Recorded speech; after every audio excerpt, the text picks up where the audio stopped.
स्वागत है आप सभी का। आपके साथ मैं हूं नलिनी पांडे। खबरों की शुरुआत करेंगे। बलरामपुर में अवैध धर्मांतरण के आरोपी जलालुद्दीन उर्फ छांगुर बाबर पर एक बड़ा खुलासा हुआ है।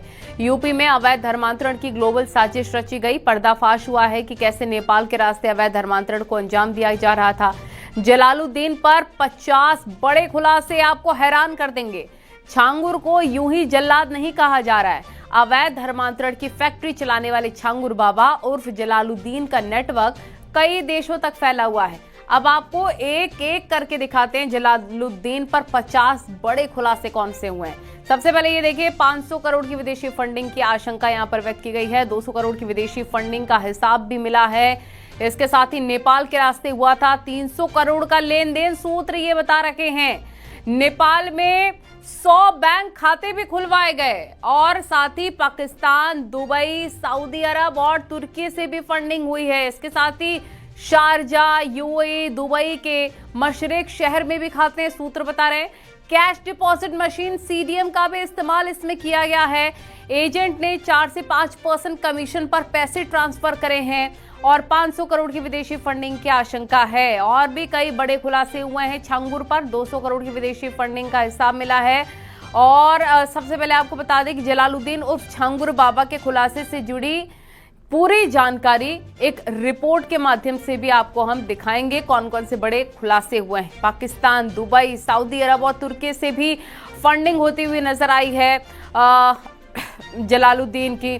और साथ ही शारजा, यूएई, दुबई के रास्ते से ट्रांजैक्शन होते थे। कैश डिपॉजिट मशीन सीडीएम का भी इस्तेमाल इसमें किया गया है।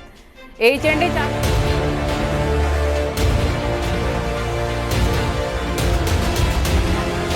जलालुद्दीन उर्फ छांगुर बाबा पर सनसनीखेज खुलासा बताता है कि उसका नेटवर्क कितना मजबूत हो चुका था।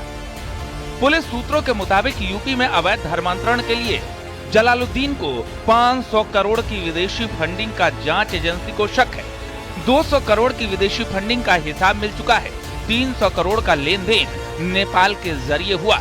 पुलिस सूत्रों के मुताबिक फंडिंग के लिए काठमांडू सहित नेपाल के सीमावर्ती जिलों नवलपरासी, रूपंदेही और बांके में 100 बैंक खाते खुलवाए गए। इन अकाउंट में धर्म परिवर्तन करने के लिए पाकिस्तान, दुबई, सऊदी अरब और तुर्की से पैसे भेजे गए। एजेंट ने 4 से 5% कमीशन पर नेपाल के बैंक खातों से पैसे निकालकर सीधे जलालुद्दीन तक पहुंचा दिए।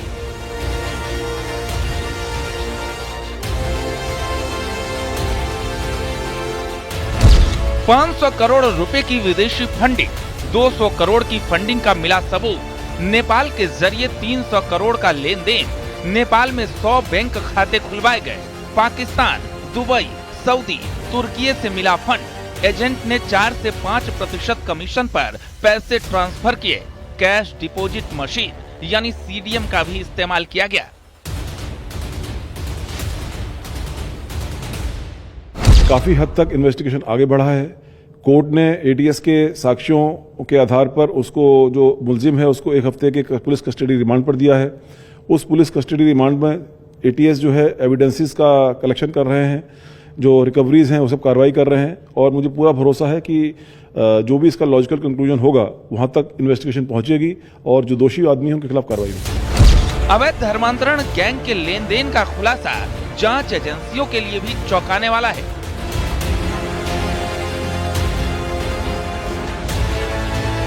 ये बात अब तक सामने आ गई है कि नवीन ने कई वोस्ट्रो अकाउंट खोल रखे थे जो बहुत ही बड़े कारोबारी इस्तेमाल करते हैं। आखिर नवीन के पास ऐसा कौन सा कारोबार था जिसके लिए उसको वोस्ट्रो अकाउंट्स की जरूरत पड़ रही थी। करोड़ों रुपए इन खातों में विदेशों से जमा कराए गए हैं, निकाल कर कहां खर्च किए गए हैं। यही नहीं, भारत से भी कुछ रकम इन विदेशी बैंक खातों में जमा कराई गई है। सऊदी अरब के शारजा, यूएई, दुबई के मशरिक शहर में खोले गए बैंक खातों का रिकॉर्ड जांच एजेंसियों को अभी तक मिला नहीं है। लेकिन जांच एजेंसियां ये पता लगाने में जुटी हैं कि इतने बड़े पैमाने पर अवैध धर्मांतरण के इस रैकेट में कैसे लेन देन हुआ।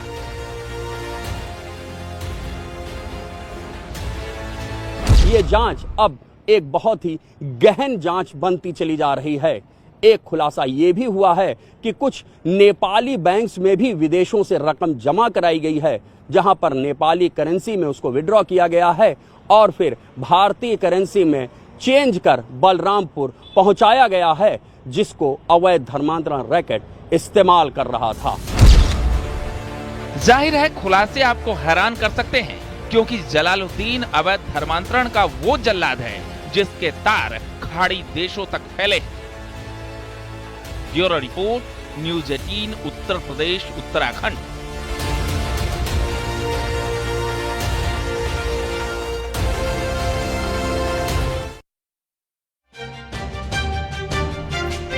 जलालुद्दीन उर्फ छांगुर बाबा को लेकर जो खुलासे हो रहे हैं वो बहुत ही चौंकाने वाले हैं। छांगुर बाबा का टारगेट पूरी तरीके से फिक्स था, क्योंकि उसके टारगेट पर हिंदू आस्था और धर्म का प्रतीक बने कई शहर थे। विदेशी फंडिंग और उसका कनेक्शन बताता है कि छांगुर बाबा उर्फ जलालुद्दीन ऐसे शहरों में अवैध धर्मांतरण का रैकेट चलाता था जो हिंदू आस्था का केंद्र है। वो अवैध धर्मांतरण गैंग में, अब आपको हम यहां बताएंगे ग्राफिक्स के माध्यम से कि अवैध धर्मांतरण गैंग में 15 साल से कैसे वो सक्रिय था। हिंदू धार्मिक इलाकों में फंडिंग का टारगेट ये किया करता था। अयोध्या में भी फैला रखा था धर्मांतरण का रैकेट। वाराणसी में भी जलालुद्दीन ने जाल बिछाया हुआ था। मथुरा और उसके आसपास का इलाका भी निशाने पर था और वाराणसी में भी जलालुद्दीन ने फैला हुआ था जाल। मथुरा उसके आसपास के इलाके भी काफी ज्यादा निशाने पर थे। एटीएस और जांच एजेंसियों को बड़ा इनपुट मिला है। प्रेम जाल और लालच में बहलाकर धर्मांतरण करता था। हिंदू लड़कियों की मुख्य रूप से इसकी टारगेटिंग होती थी। जाति के आधार पर ये धर्मांतरण का रेट भी तय करता था। एजेंट के जरिए ये अवैध धर्मांतरण किया करता था और एटीएस और जांच एजेंसियों को एक बड़ा इनपुट मिला है। इतना ही नहीं,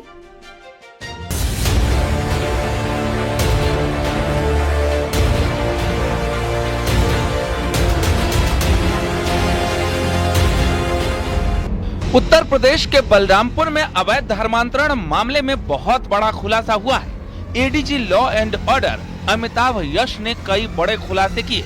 दावा है कि इस गैंग का मकसद सिर्फ धर्मांतरण नहीं था, बल्कि इलाके की डेमोग्राफी बदलना भी था। इसके लिए हिंदुओं को टारगेट बनाया जा रहा था। नेपाल बॉर्डर के करीब होने की वजह से शक है कि ये नेटवर्क अंतर्राष्ट्रीय स्तर तक फैला हुआ है। छांगुर के करीबी जमालुद्दीन के 6 बैंक खाते मिले। जमालुद्दीन के अकाउंट में 34.22 करोड़ रुपए जमा हुए। नसरीन के 8 बैंक अकाउंट में 13 करोड़ 90 लाख जमा हुए। जांच के घेरे में करीबियों की करोड़ों की प्रॉपर्टी। छांगुर बाबा और उसके करीबियों पर ईडी का शिकंजा। आरोपियों ने धर्मांतरण के लिए जाति आधारित रेट कार्ड बनाए थे, जैसे कि सवर्ण हिंदुओं के लिए 15 लाख। जांच में एसटीएफ को पता चला है कि उसके गैंग के पास 40 बैंक अकाउंट थे, जिनमें मिडिल ईस्ट से पैसा आता था।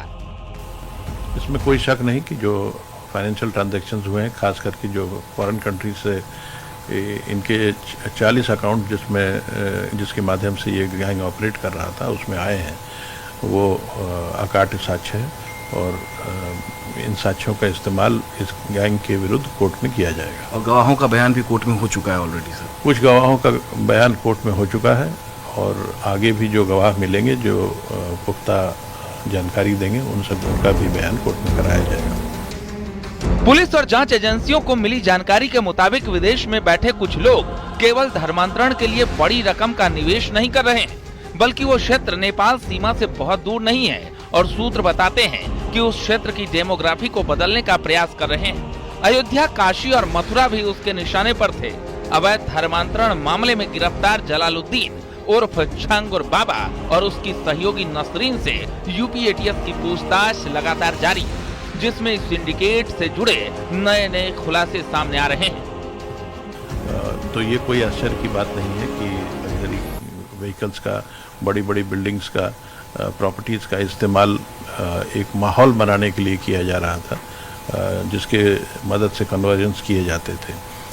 ये धर्मांतरण के लिए हर प्रकार के हथकंडे अपनाए गए, चाहे वो हनी ट्रैप हो, धन का इस्तेमाल हो, एडमिनिस्ट्रेटिव प्रेशर बनाना हो, ये सभी तरीके अपनाए गए। जलालुद्दीन के तार इंटरनेशनल लेवल पर जोड़ने के बाद उसके इरादे बेहद खतरनाक हो गए थे। हिंदू आस्था वाली जगहों पर अवैध धर्मांतरण की साजिश लेकर डेमोग्राफी बदलने का प्लान इस बात को साफ जाहिर कर रहा है। फिलहाल जांच एजेंसियां अभी और राज उगलवाने की कोशिश कर रही है। Bureau report, news 18 UP Uttarakhand.